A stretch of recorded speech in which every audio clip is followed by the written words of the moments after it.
Hello everyone. তো সবাই কেমন আছো? আশা করি সবাই ভালোই আছো। আশা করবো কেন, সবাই ভালো থাকবে, সুস্থ থাকবে।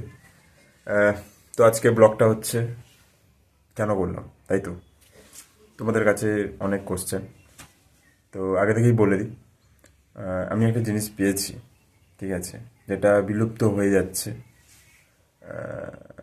তো মাঠে এখন পাওয়ার টিলার দিয়ে নাঙল টাগল হচ্ছে, বুঝতেই পারছো এখন চাষের সিজন।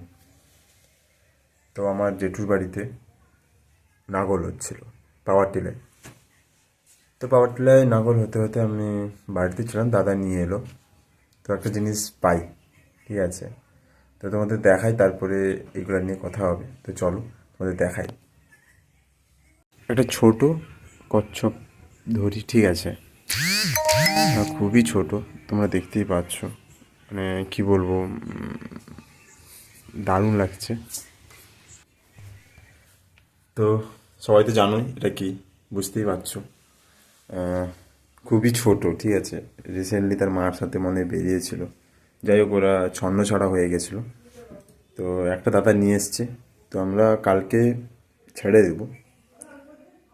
তো তাই বালতিতে বা রেখেছিলাম জল দিয়ে। তো তোমাদেরকে দেখানো মানে, তো বলা মানে একটা জিনিস, যে এই জিনিসটা খুবই বিলুপ্ত হয়ে যাচ্ছে দিনে দিনে। তো যারা এই জিনিসটা ধরছো, প্লিজ একটাই রিকোয়েস্ট, যে কেউ কেউ ধরো না, এটাই আমার কাছে খুব রিকোয়েস্ট। কেউ যদি দেখতে পাও তাহলে প্লিজ কাউকে মানে পুকুরে ছেড়ে দাও, না হলে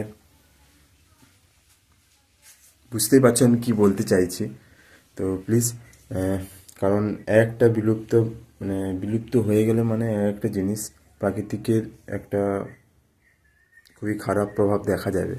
তো তাই একটাই কথা বলা, যদি কেউ দেখতে পাও সেফটি করে তাদেরকে ঠিক জায়গায় ছেড়ে দাও। তো এটাই খুব মানে তোমাদের কাছে রিকোয়েস্ট, যদি কেউ পাও।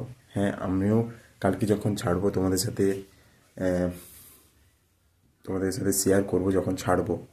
তো আজকের মতো ভিডিওটা এখানে শেষ করলাম।